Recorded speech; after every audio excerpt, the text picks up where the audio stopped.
and that from the time the 911, that is a result that the sheriff's office would not release that data? Correct. I think it's important to note for the record that it is critical as a community that we demand that kind of documentation be released. If I'm, as a resident of Midway, Utah, I want that information, I want that documentation for that, so that we can use that for benchmarking, measurement of success, improving, and the whole 9 yards. So we need to get these other guys in here to hear that, because if the sheriff is refusing to cooperate with the fire department, it is up to the county council to put the pressure on the sheriff's department to release that information, and they have control over his budget, and I think that's a management problem that we need to solve.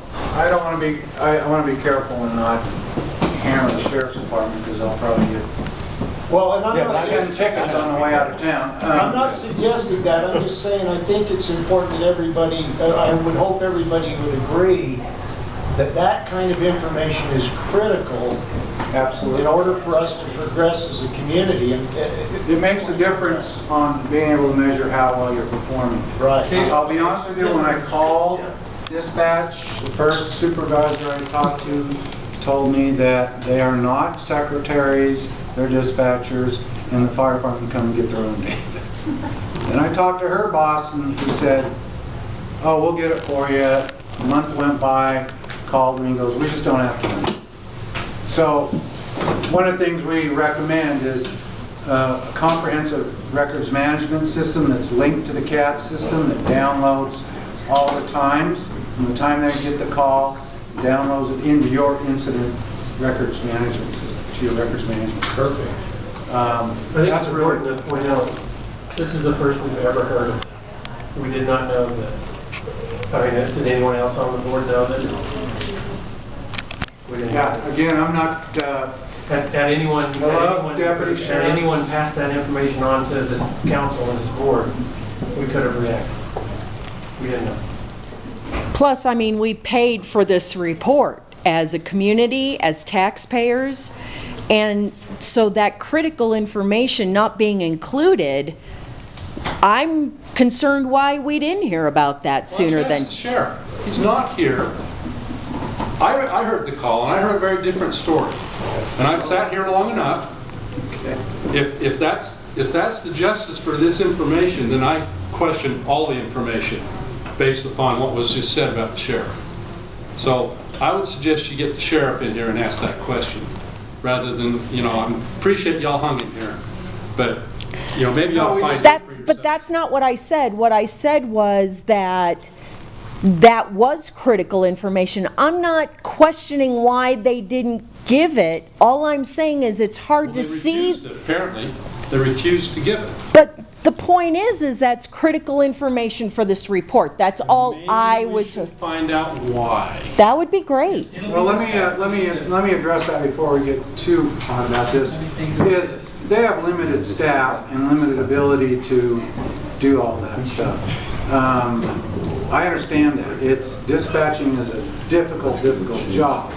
But if, you know, you can link CAD data with our data, and I want to clarify, before you leave, I want to clarify one thing, is that the incident data we calculated on was based on the stuff we got from the Fire Marshal's office and the EMS state EMS office. So the fact that we didn't have CAD data didn't skew our analysis. We just didn't have those numbers. So not a put down on the sheriff. Don't go tell him until I get out of town. Anyway, let me give you an example. Part of the data problems, I'll use the Heber City. When we were trying to look at response times, we wanted to look at response times by city, by each area, by fire station. We just didn't have that data. And so we originally did analysis on response times within Heber City, and they were horrible. I was like, no way it could be that long. And what it is that people that may live 5 miles out of town have a Heber City as their city. and that was the only data we had was the addresses of where these incident locations were.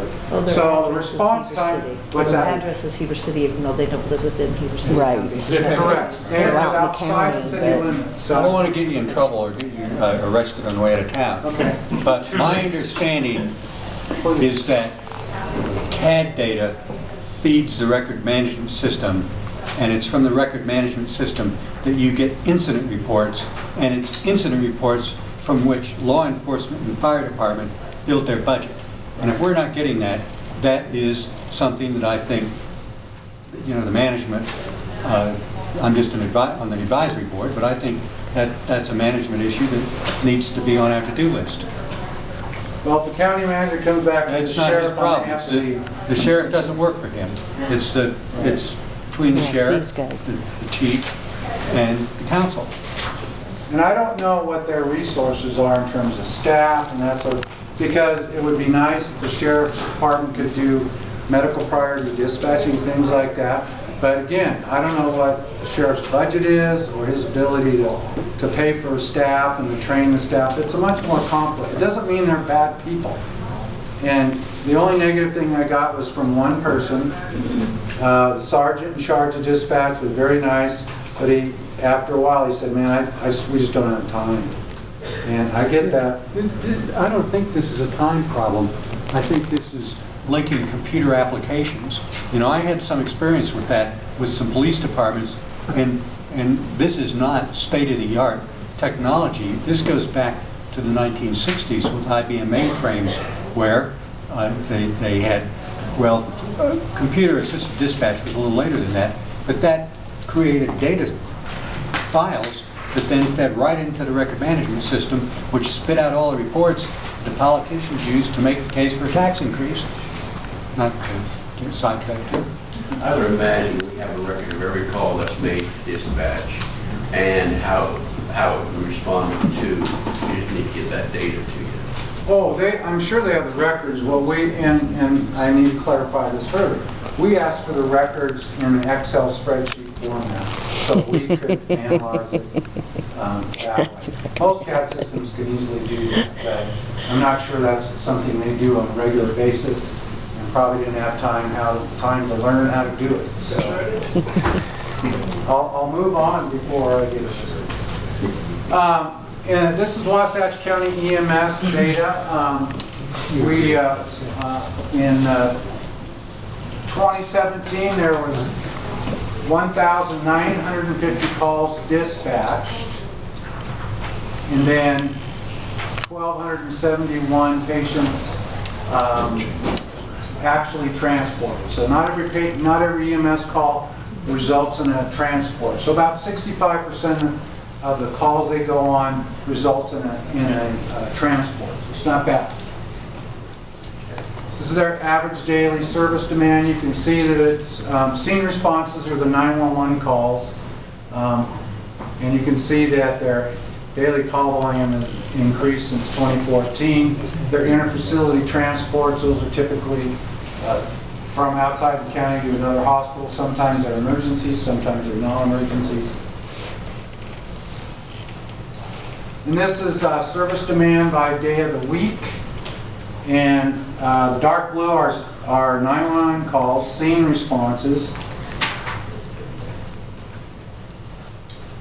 And the busiest days for the 911 scene responses are Thursday, Friday, and Saturday.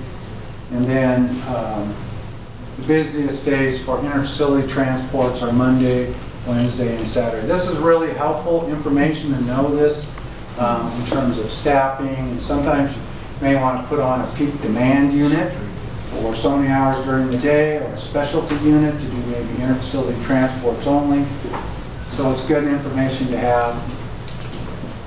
This is service demand by hour and year. So in 2017, actually through all 4 years, the busiest time period, busiest 6-hour period is from noon to 6, but the busiest 12-hour period was from 6 a.m. to 6 p.m.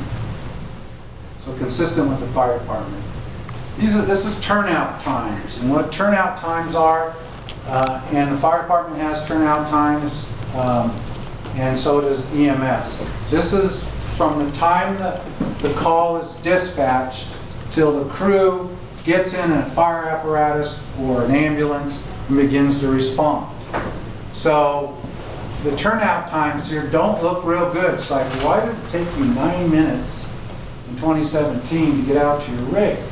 Did you finish dinner? Did you finish watching the Dukes of Hazzard rerun? And I'm just kidding, but these are also a little bit misleading because we don't have didn't have clear data because EMS relies on paid on call people, and sometimes it's going to take a lot longer to get a crew together and respond. So there's no way for us to filter out the details. So it looks a lot worse than it really is. And these are response time. It's the same thing, same issue. In 2017, 25 minutes, 0 seconds, 90% of the time. Keep in mind, this is a rather large, geographically large county and with a lot of rural roads, and you're not going to get 4-minute response times at the 90th percentile. Just not going to happen unless you want to build 10 more fire stations and hire 100 people. Just not going to happen. Sir, are these charts on the new one you're going to put on the website, on the new PDF, or are these charts? These are currently accurate and in the report. Okay. So you could, if you improve response or turnout times, both fire and EMS, if you reduce those somewhat, you can moderately reduce your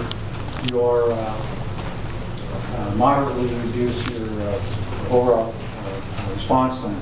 Now, I noticed there was some discussion about rewarding firefighters and EMS providers if they had better turnout times, and we would adamantly go against that, recommend against that. Not a good idea. You don't want, these guys need to have, you need to set a standard, and that's later on in the report, but you need to have a turnout time standard. And the national standard is 1 minute, 60 seconds or less, 90% of the time. I've never seen a fire department anywhere in the United States or Canada consistently do a 1 minute turnout time at 90th percentile. It just doesn't happen. You know, a couple minutes, 2 minutes, that's a more reasonable standard. But that's with full-time paid people, not full-time paid people. Paid on call where right. they're going to come in from. Wherever. NFPA 1720 has the standards for volunteers, and it doesn't recommend turnout times because they know you can't have turnout time standard for volunteers. So this is what we, our estimates of future service demand through 2028. We did a low end and a high end, and you know, one's conservative.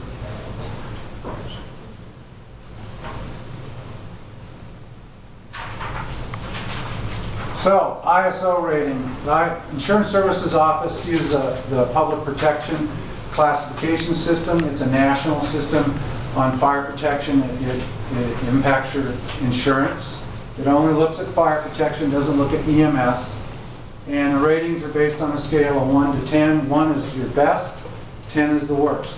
Essentially no protection at all. In 2015, the fire district was given an ISO PPC rating of 06/6X.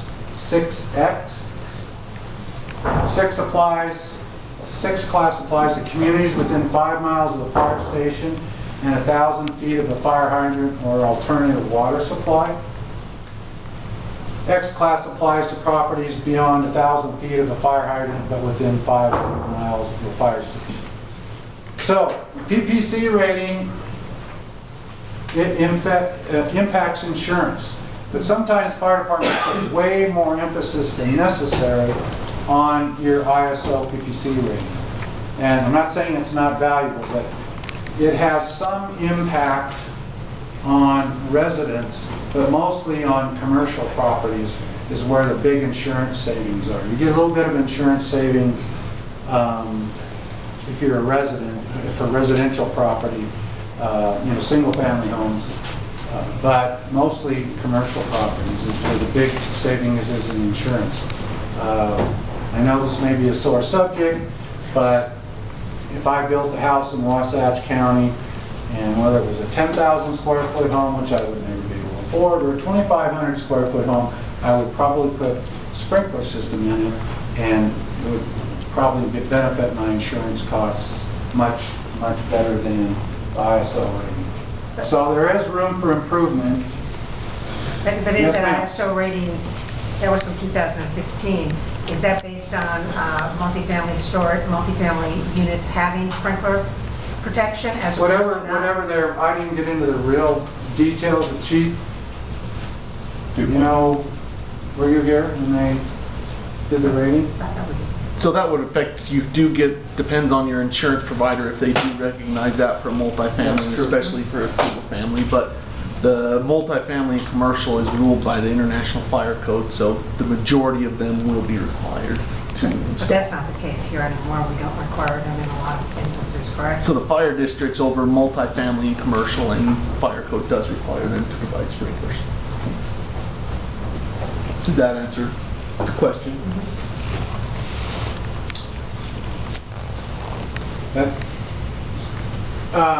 This is just a simple GIS map based on data we got from, I believe it came from the county or the state, I don't recall, but it just shows the moderate and high risk areas that are currently found around the county, but primarily outside of Heber City and Midway is all low risk areas. It was predominantly commercial properties, schools, nursing homes, that kind of thing.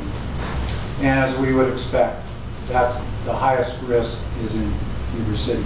Unfortunately, there was no data available, and if you see those blank areas, the records the GIS records we were provided didn't have that data. So as that area builds out, that's probably going to become a higher risk area in the future. So this is our proposed future service delivery options, which we based on our analysis of the fire department. So we're suggesting that you maintain a fire chief, but cut his salary by 50%. That's one of the things we had to change in the report. So we recommend 2 divisions: an emergency operations division, which will consist of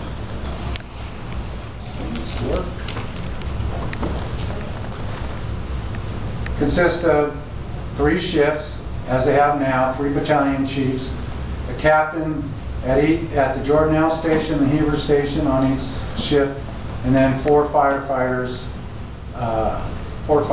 at each station. So essentially 5, both Heber City and Jordanelle would have minimum staffing of 5 people. The battalion chief for A shift would be also responsible for the paid-on-call firefighters at Heber City and responsible for that particular station. Same for the battalion chief on B shift. He or she's got Jordanelle and Midway City, and the C shift person is responsible for Timber Lakes and Williamsburg.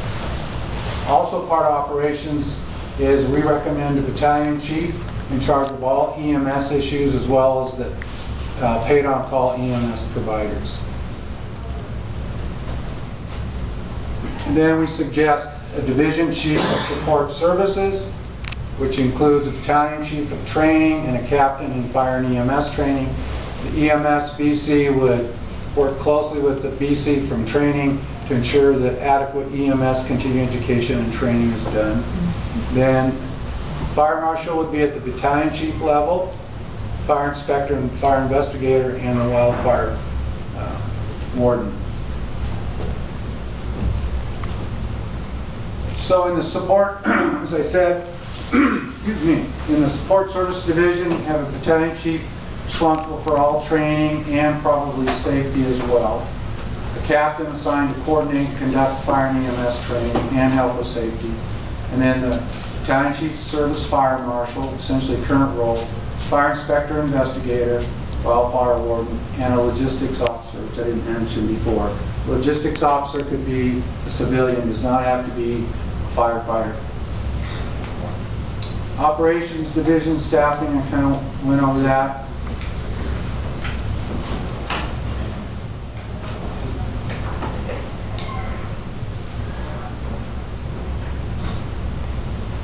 In the EMS battalion, I think I went over that.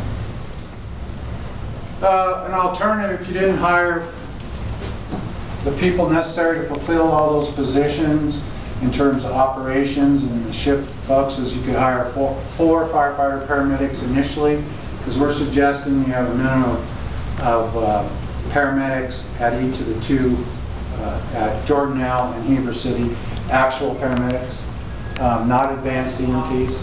And we can talk about that later if you want, but hire four firefighter paramedics initially and assign them as the fourth position on an engine crew or applicable apparatus.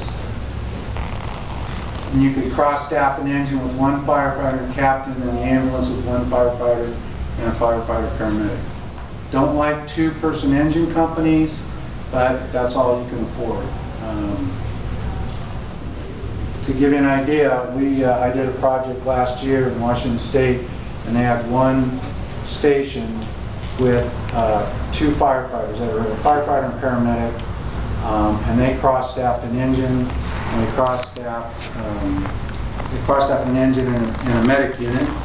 And earlier this year, they responded to a fire. They were first in.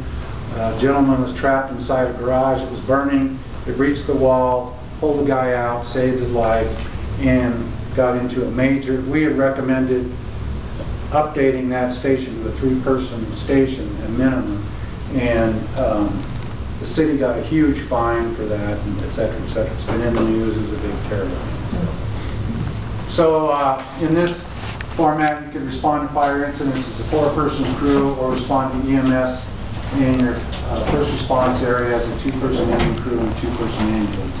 Respond together.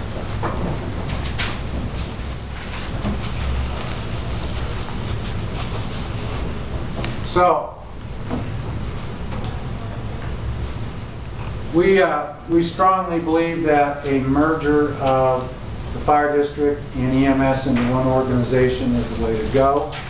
It does not mean that we're biased towards fire-based EMS systems. I've done 2 projects in the last year and a half where they want us to look at a fire-based EMS. One was a county-owned service and one was a city-owned service, and in both cases we said that's a bad idea to merge into the fire department. In the case of Wasatch County, it's a good idea. We think it's a much better idea. So as far as paid-on-call EMS personnel, we think fire district should continue to utilize paid-on-call, or EMS should continue to utilize paid-on-call EMS personnel to staff the ambulances and supplement transport services during periods of high demand, community events, multiple casualty incidents, and other special operations events. So while we recommend full-time staff to run most of EMS calls, we definitely say you should keep your paid-on-call people that are active, but get rid of the not-active. Depending upon staffing configuration, fire, rescue, hazmat, other services would remain consistent with current practices and deployed accordingly. For EMS operating deployment, 1 24-hour staffed ALS ambulance deployed from Heber and 1 from Jordanelle. Minimum 1 firefighter paramedic should be assigned to each of those stations 24 hours daily. Current deployment of ambulance to 911 emergency calls should stay essentially the same. For inter-facility transports, most of those tend to be outside of the county and require a substantial amount of time. When it's possible, we recommend you utilize EMS personnel, paid-on-call personnel, for low acuity, non-emergent inter-facility transports. If you have critical, higher acuity patients, the on-duty staff should do those transports. And then the on-duty battalion chief would be responsible for coordinating inter-facility transports and assigning on-duty or POC, pay-on-call personnel. So this is estimated first-year costs for more staff positions. And we've broken it down into estimated wages, estimated benefits, and then the totals. Shows about $1.9 million more to add 19 more people. There we go. Go back. Then we estimate additional startup costs of about $98,800. That's one-time cost, about $5,200 per person. Counts for uniforms, turnout gear, physical exams, that sort of thing. Now here are some potential cost reductions in if there was a merger. This is based on costs that could be reduced, that it's not necessary or be essentially getting rid of duplication, information system maintenance, telephones, professional service, that sort of thing. It's a moderate savings. And so this is projected revenue and expenses if you did a merger between the two agencies along with the additional staff. Whoops, you can do that.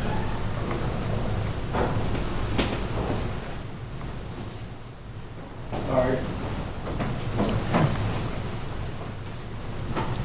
So you can see that there's a loss, if these numbers are accurate, of about $2 million based on what we're suggesting. That would be, it would actually be less than that with the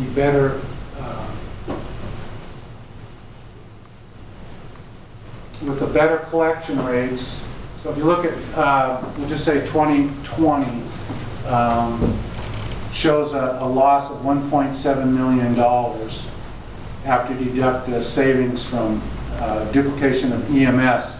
But with the increase, you know, you could reduce that 1.7 probably by 8% based on ambulance collection, better ambulance collection revenues.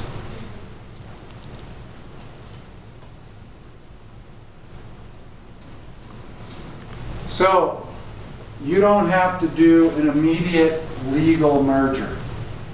There's options to a legal merger. Because there's a lot of things to work out if you were to merge EMS into fire.